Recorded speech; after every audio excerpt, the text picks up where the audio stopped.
తెలుగు రాష్ట్రాల్లో 450కి పైగా రోబోటిక్ సర్జరీలు సక్సెస్ఫుల్ గా చేసిన ఘనత మణిపాల్ హాస్పిటల్దే. బట్ అమ్మ చేసిన క్యారెక్టర్లు చూస్తుంటే ఇప్పటికి ఈటీవీలో రెగ్యులర్ గా ఒక్క సినిమా ఏదో ఒకటి వస్తుంది. ఎక్కువ అమ్మ ఇన్ఫ్లుయెన్స్ ఏముందా మీ మీద? పెద్దగా యాక్టింగ్ వైజ్ లెసన్స్ ఇవ్వడం, ఇలా అలా చేయడం ఎప్పుడు లేదు మా అమ్మ. ఓకే. సో ఇంకోటి ఏంటంటే నేను మీకు చెప్పాను కదా, మా పెద్దమ్మ గారు నన్ను పెంచుకున్నారు.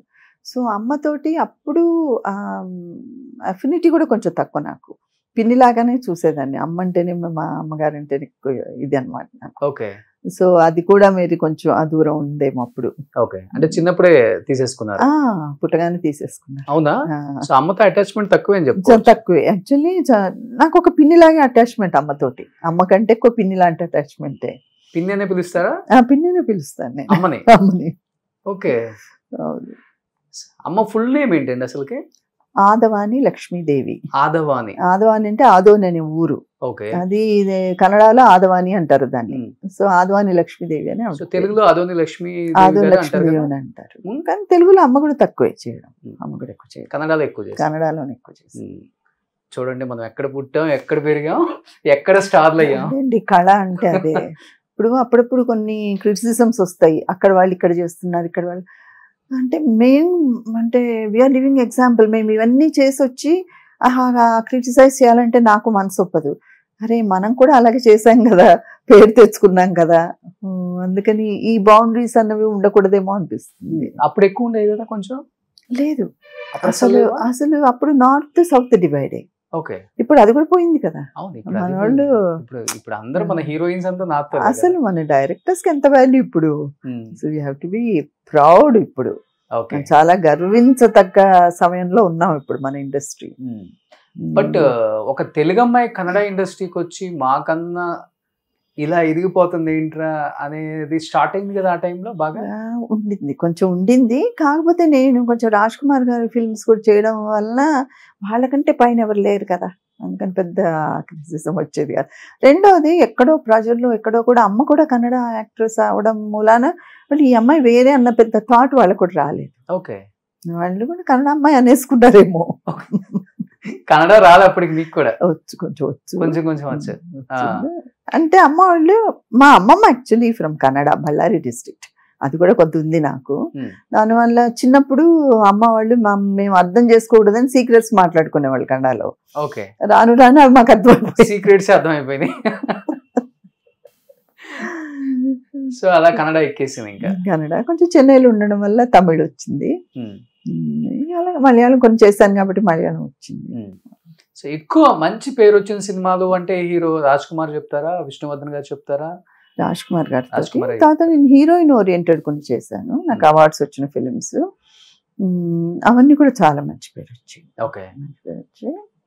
అండ్ పాటల మూలంగా కూడా మంచి హిట్ సాంగ్స్ చేశాను. సో అంటే కర్ణాటక నిన్న కూడా ఎవరో నాకు అక్కడి నుంచి ఫోన్ చేసేదో ఫంక్షన్కి పిలిచారనమాట, షోలాపూర్లో. అంటే వెళ్ళగలుగుతానో లేదో నాకు తెలీదు. వాళ్ళు చేసి అదే చెప్తున్నాను, వాళ్ళు మాట్లాడుతున్నప్పుడు వాళ్ళు ఆ పాటలన్నీ పాడేసి, ఒక పాట ఉంది కావేరి ఏక ఓడువే అని, ఫేమస్ సాంగ్ అనమాట. అంటే కావేరి అంటే కర్ణాటక కావేరి నది, వాళ్ళకి దే ఐడెంటిఫై విత్ కావేరి కదా, అందుకని కావేరి ఏక ఓడువే అని డాక్టర్ రాజ్ కుమార్ తోటి ఫేమస్ సాంగ్ ఉంది. అయితే నిన్న వాళ్ళు మీరు తప్పకుండా రావాలి, మీరు కావేరి అనుకుంటున్నాం మిమ్మల్ని అలాగే అనేసి, ఇన్సిడెంటల్లీ రుతురాగంలో నా పేరు కావేరి.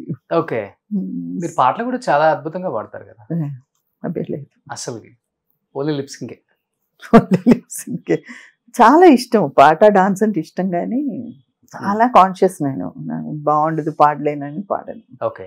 ఎలా ఉండేది కన్నడ రాజ్ కుమార్ గారు అంటే? దేవుళ్ళలాగే చూస్తారు అందరూ. నేను చెప్పేది ఓన్లీ కన్నడ ఇండస్ట్రీ కాదు, ఆ టైంలో తెలుగు ఇండస్ట్రీ కానీ తమిళ ఇండస్ట్రీలో ఉన్న గొప్ప గొప్ప యాక్టర్స్ లైక్ చిరంజీవి గారికి కూడా చాలా పెద్ద ఫ్యాన్ అని చెప్తారు. ఆయన చూస్తే చాలా అనుకుంటారు చాలా మంది. ఆయనతో కలిసి యాక్ట్ చేసే అవకాశం మీకు రావటం, కొన్ని మంచి మంచి సినిమాలు, అండ్ ఇద్దరి మధ్య చెప్పాలంటే మీ ఇద్దరి మధ్య కెమిస్ట్రీ చాలా బాగుంటుంది. హిట్ పేరు అంటారు అందరూ కూడా. మీ సాంగ్స్ చూస్తుంటే చాలా అద్భుతంగా ఉంటాయి కదా. ఎలా ఉండేది ఆయన అసలుకి? చాలా పెద్ద యాక్టర్ అన్నది నేను తర్వాతనే రియలైజ్ అయ్యాను. Because I was very young when I was acting with him. నేను జస్ట్ అమ్మతోటి ఎప్పుడో ఒకసారి సెట్లో చూసాను, తర్వాత నాకేమీ తెలీదు. మామూలుగా హీరో గారు అనుకుని వెళ్ళిపోయాను తప్ప నేను పెద్ద హీరో గారు మనం భయం భక్తులతో ఉండాలి అదంతా నాకు తెలిసేది కాదు. తర్వాత ఆడియన్స్ రియాక్షన్ అసలు ఎక్కడికి పోయినా వేల జనం వచ్చేయడం అవన్నీ చూసిన తర్వాత ఓహో ఈయన ఇంత పెద్ద హీరో గారు అన్నమాట అని తెలిసింది. తర్వాత at the same time humility అండి. అసలు ఫస్ట్ నాకు నిజంగా ఇంత పెద్ద హీరో ఇంత వినయంగా ఉండగలుగుతారన్నది అది కూడా నాకు ముందు అర్థం కాలేదు. యాక్టింగ్గా నిజం అన్నంత ఉండింది, కానీ తర్వాత అర్థమైంది చాలా హ్యూమిలిటీ అండి. ఆయన నాకు ఇంకా ఐ రిమెంబర్ అప్పుడు అమితాబ్ బచ్చన్ గారు అప్పుడు ఆయన హిందీలో పెద్ద హీరో. సో కర్ణాటక ఫిల్మ్ ఇండస్ట్రీలో ఒక ఫంక్షన్ పెట్టాము.